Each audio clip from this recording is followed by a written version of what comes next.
그 판문점 선언 이행을 위해서 회담을 하려봤는데 어떻게 될 거라는 뻔하지 않나고요. 아주 잘 될 거에 분명하지. 자, 기자 선생님들은 잘 안 되길 바라고.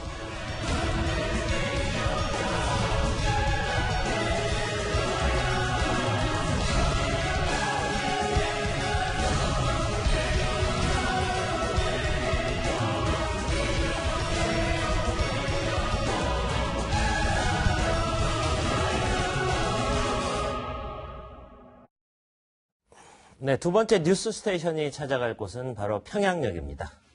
자, 관련 이야기 세 분과 계속해서 이어가겠는데요. 자, 아까 모두에서도 말씀드렸듯이 이성권 조평통위원장은 우리와의 남한과의 대화에서는 유독 아주 고압적인 모습을 보이고 있습니다. 직접 한번 들어보겠습니다. 회담이 몇 기간 연기됐었는데 그 엄중한 사태는 좀 해결됐다고 보시는지요? 엄중한 사태가 어디서 조정된 걸 뻔히 알면서도 나한테 그거 해소됐나 물어보면 되나. 민주당은 기자 선생님들이 앞으로 질문도 많이 할 수 있다고 생각합니다. 그러나 시대적 요구에 부합되게 이 판문점에서 역사적인 국난 순회상봉도 열리고 판문점 선언도 채택된 이 마당에서 또 이 분위기에서 질문도 달라져야 한다. 예, 다시 말하면 화해와 협력을 도모하는 측면에서 질문이 진행되고 또 뭔가 불신을 저장시키고 또 그런 데서 뭔가 오도할 수 있는 데를 질문하면 앞으로 되진 않겠다고. 어디입니까 소속이? 왜 그렇게 질문하고 앞으로 이런 질문은 무례한 질문으로 우리가 치부할 수 있습니다. 네, 뭐 적반하장, 기고만장 이런 말이 생각이 나는데요. 자, 생각을 좀 한번 해봅시다. 최선희가 트럼프 대통령에게 뭔가 성명을 냈었고요. 그때 이성권 위원장이 남한에 대해서 성명을 내서 자, 이대로 가면 우리 남북대화 못한다. 이렇게 얘기했던 사람은 본인 아닙니까? 그렇죠. 그런데 거기에 대해서 물었는데 저렇게 반응하는 건 어떻게 보십니까? 사실 뭐 북한은 그동안 저렇게 항상 해왔기 때문에 네. 저거 이제 행동 자체를 뭐 잘못됐다 잘했다 뭐 이렇게 하기에는 북한이 그동안 쭉 해왔죠. 만약 저거를 미국 가서 한다고 해보십시오. 네. 과연 미국에서 가만히 있었겠습니까? 네. 그러니까 마찬가지로 김계관 제1부상이 미국을 비난하는 편지를 보냈는데 미국이 어떻게 대응을 했습니까? 바로 트럼프 대통령 회담 안에 그렇죠. 하니까 바로 9시간 뒤에 정말 저 자세의 글들을 올렸지 않습니까? 우리가 뭐 항상 불만이 있기 때문에 하는 이야기지 뭐 이런 식으로 이야기를 했잖아요. 자, 저는 어쩌면서 보면 북한이 저러는 건 상수입니다. 사실 네. 북한의 태도는 바뀌지 않아요. 항상 저들은 보면 저런 식으로 와서 자신들이 잘못을 했음에도 한 번도 잘못했다고 이야기를 한 적이 없습니다. 그렇죠. 항상 저렇게 해왔는데 문제는 우리의 태도입니다. 우리 태도. 과연 우리가 어떻게 이제 저 사람들을 단련시키고 만들어 나가느냐의 문제거든요. 네. 그렇지만 저도 이제 회담 시절을 쭉 나가보면 우리는 항상 좀 덮으려고만 했어요. 아하. 북한 측을 이해하려고 그러고 북한 측이 저렇게 이야기해도 우리는 그냥 대응을 안 하려고 하고 네. 이 회담을 깨지지 않아야 되니까 항상 그런 식으로 해왔거든요. 네. 그게 저는 지금까지 북한이 어떤 면에서 보면 우리가 아무리 저런 소리를 해도 남측은 회담을 깨지 않는다. 아하. 남측은 듣고만 있을 것이다. 이런 거 하니까 저런 이야기 하는 겁니다. 그렇군요. 저는 그래서 어제 그 회담에서도 저는 조명균 위원장이 분명히 유감을 좀 표명했어야 된다고 봐요. 표명은 장관이요? 왜냐하면 조명균 장관이 예를 들어서 북한 측이 지금 이 사태를 초래한 게 지난번 16일 날 갑작스럽게 회담 온다고 안 한 거 아니겠습니까? 그렇죠. 네. 그리고 지금 엄중한 사태 이야기를 하면서 남측 정부를 상당히 비난했잖아요. 그렇죠. 자, 저런 부분에 대해서 저는 분명히 유감 표명하고 짚고 넘어가고 따져간다면 아니면 예를 들어서 자리 떠도 됩니다. 그럼 또 나올 수밖에 없어요. 왜냐하면 김정은 위원장이 지금 이 상황에서 철수하라고 그러지 않거든요. 네. 한번 우리가 뭔가 하면 이 회담 나오는 사람은 태도도 달라지는데 자꾸 우리가 너무 나쁜 버릇을 그동안 그냥 봐주고 온 거 아닌가라는 그런 생각이 듭니다. 네. 네. 그런데 이제 트럼프 대통령이 김영철을 향해서 북한에서 두 번째로 힘센 사람이라고 했는데 이 김영철의 오른팔이 또 리성건이라고 하더라고요. 그런데 김영철도 리성건한테는 함부로 대하지 못한다.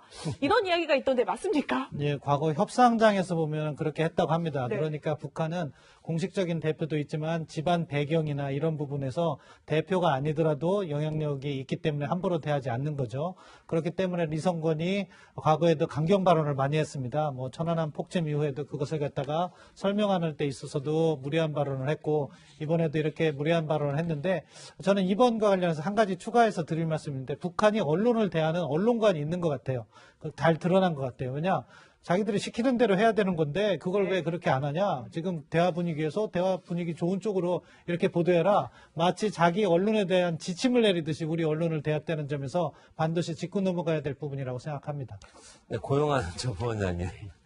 뭐 한번 코멘트를 해주셔야 될 것 같은데요. 리성권 어떤 사람입니까? 뭐 리성권이라고 하는 사람은 사실 김영철 부위원장보다는 조금 집안이 조금 좀 더 좋습니다. 왜냐하면 김영철 부위원장은 이전에 친척이 하나 외국에 사는 것 때문에 계속 문제가 저희 왔었거든요. 예. 근데 아주 김영철이나 뭐 리성권이나 거의 비슷한데 저 지금 앞에서 두 분들이 다 이야기를 했는데 결국은 리성권이가 저러는 거는 우리가 아무렇게 해도 한국을 한 번도 먼저 깬 적이 없다. 그러니까 이 진보 정권이나 보수 정권을 불문하고 항상 북한이 회담을 요청하면 우리는 참가했고 네. 우리가 회담을 요청하면 북한은 거듭찾고 이것들이 쌓여온 것이 계속 있고 사실 4.27 판문점 선언이나 5.26 때 김정은 위원장이 보여준 태도는 사실 최고 지도자니까 나만이 그런 모습을 보여줄 수 있는 거거든요. 이성권이나 김영철 같은 사람은 내가 본연의 일을 하는 겁니다. 그리고 저것이 북한 본연의 모습이고 앞으로도 저 모습은 우리가 잘 하지 않는 이상 저 모습은 계속될 거다. 이런 생각이 듭니다.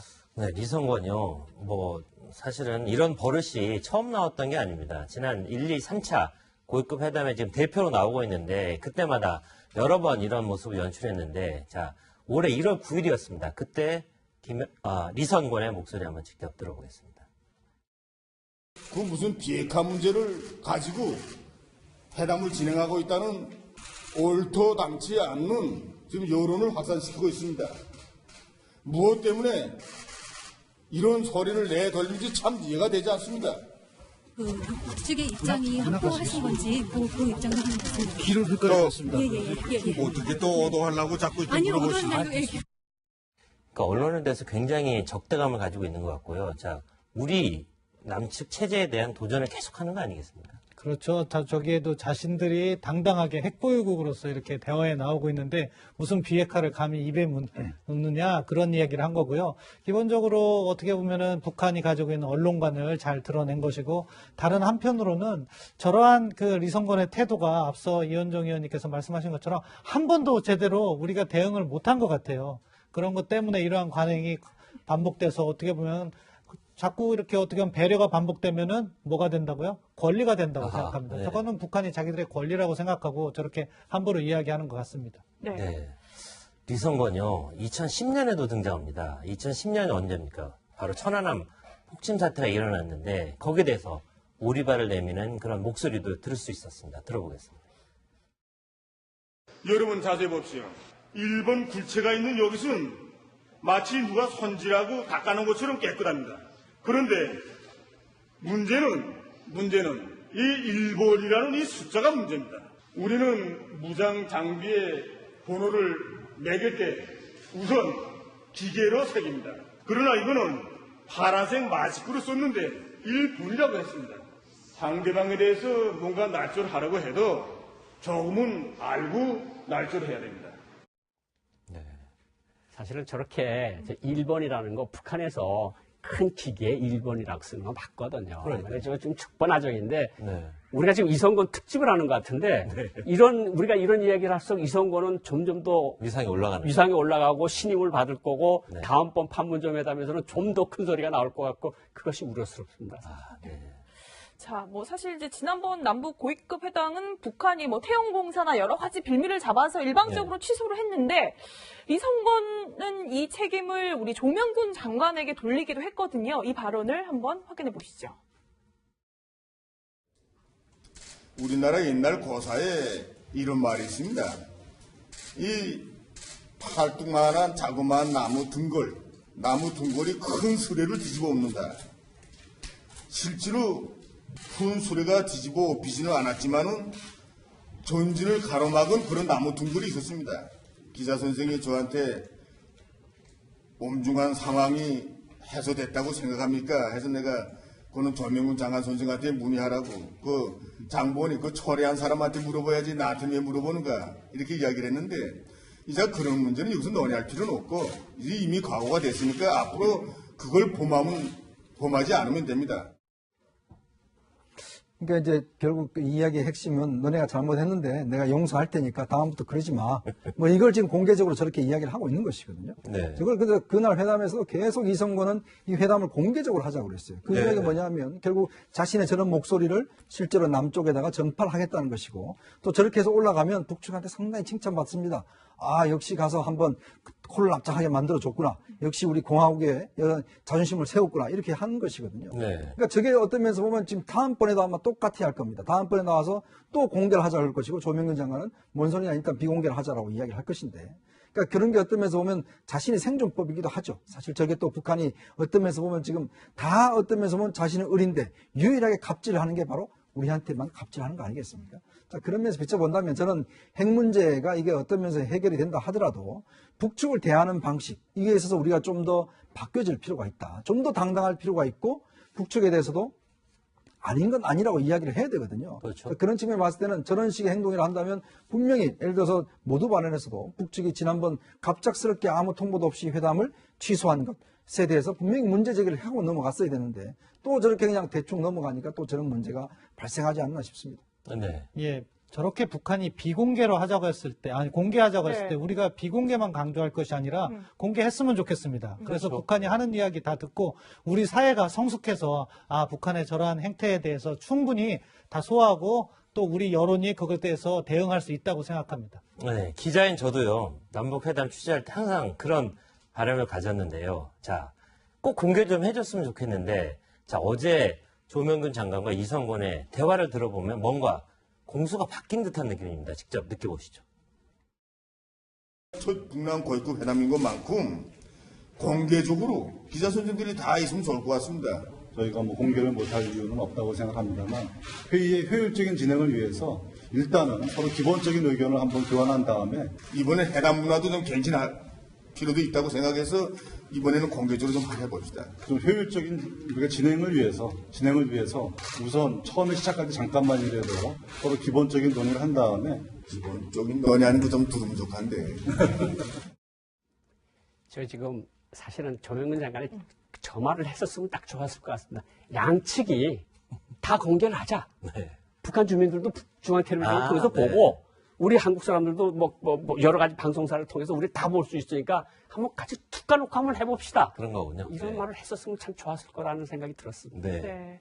자, 뭐 이제 어찌됐든 열흘 뒤 북미 정상회담이 이제 예정대로 열리는 그렇죠. 네. 그 싱가포르에 이제 가장 큰 관심이 모아지는데요. 지금 회담장이 어딘지 아직까지 오리무중인데 기념 촬영 장소가 먼저 언급이 되고 있다고 하더라고요.